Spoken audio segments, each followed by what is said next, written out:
Sister to a 22-year-old who died after drowning alongside her boyfriend in a Ruiru dam has finally spoken. The lady, who is working in Saudi Arabia, where she went for greener pastures, regrets her sister's death, who was seen to live a good life, but according to them, she came from a very humble background. She is now calling on Kenyans and well-wishers to help her come back to Kenya to bury her sister and give her a decent send-off. She spoke on a video which has been widely shared. Let's now wait and see whether Kenyans will help her come back. Mary Wanjiru Kamoyo, sister to Frida Arau Kamoyo. She is the late now. Yeah, amepass. Yeah, na trend. Because, but after all,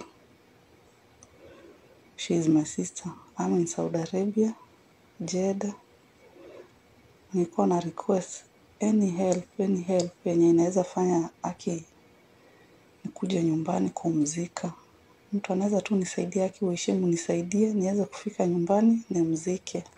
Frida Kamoyo lived secretly to a point completely detached from her relatives. Even when she lay dead in the mortuary, none of her relatives or friends appeared to notice. No missing person report was made, and it is detectives who went searching for her parents to identify her from the mortuary freezers. She was to be identified in the mortuary on January 26, and detectives traced her route to be in Murang'a County, Jiko village in Mathioya constituency, though her parent currently lives in Nairobi. What has baffled both the sleuth and keen followers of the incident is how her tracks defined her as though a member of a secret society, living in the shadows like a silhouette regardless of her tender age. When women of her age, education and beauty meet such tragedies, their network of friends, alumni and family members became active even on social media, but for Frida, everything around her was as silent as in tomb. Her file at Juja police station started by classifying her on January 18th as an identified adult African female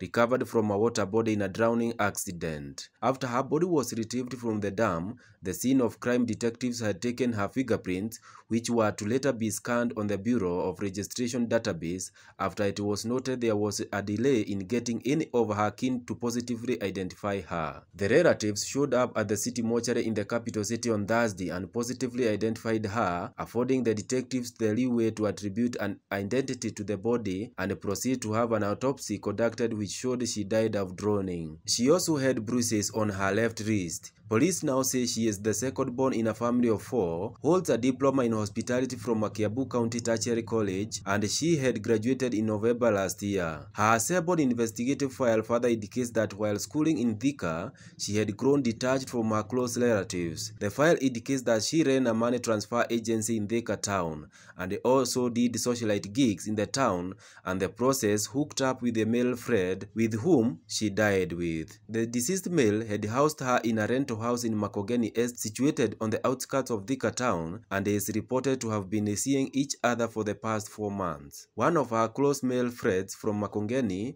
who sought anonymity, said that she was planning to leave the country for greener pastures. While the two have been identified and autopsies, as well as witness statements, ruled out any foul play, Kiambu County Detective Boss Mr. Richard Mwaura said investigations now seeking to unravel whether the drowning was an accident or self-inflicted malice.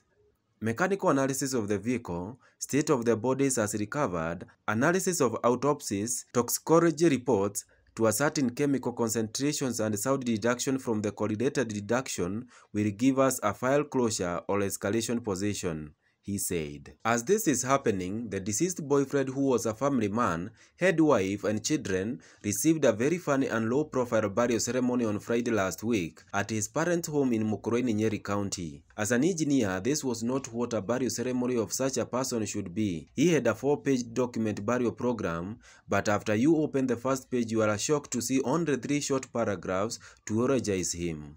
The eulogy had no mention of his wife, children, where he went for secondary school, and what caused his death. They only mentioned his parents and siblings only. During the burial, there were no photographs, tributes, nor speeches. The ceremony was very short, and even the neighborhood was left shocked. What shocked many Kenyans is even how the burial committee omitted the name of his wife, who came out strongly to defend her husband that he was not cheating on her with this beautiful young girl. She only maintained the two were on a business mission in Juja and they were just friends. Police claim the two were having sex inside the car near the dam banks, and when the love became so sweet that the man couldn't stop the climax energy and the lady was screaming for more action to help her enjoy it to the fullest, she touched the handbrakes of their old X-Trail car where it reversed deep down the dam. There were no qualified drivers to save them. They died like that, and now they have brought shame to their families and friends. So sad. There was tension at first because Tyra's two wives were present and family maybe avoided drama that left his close friends shocked, who had prepared the initial eulogy, which was more inclusive. His close friends narrates how a Nairobi team was shocked after opening the program that had only 3 paragraphs, and even close family members never stood to speak. No camera was allowed.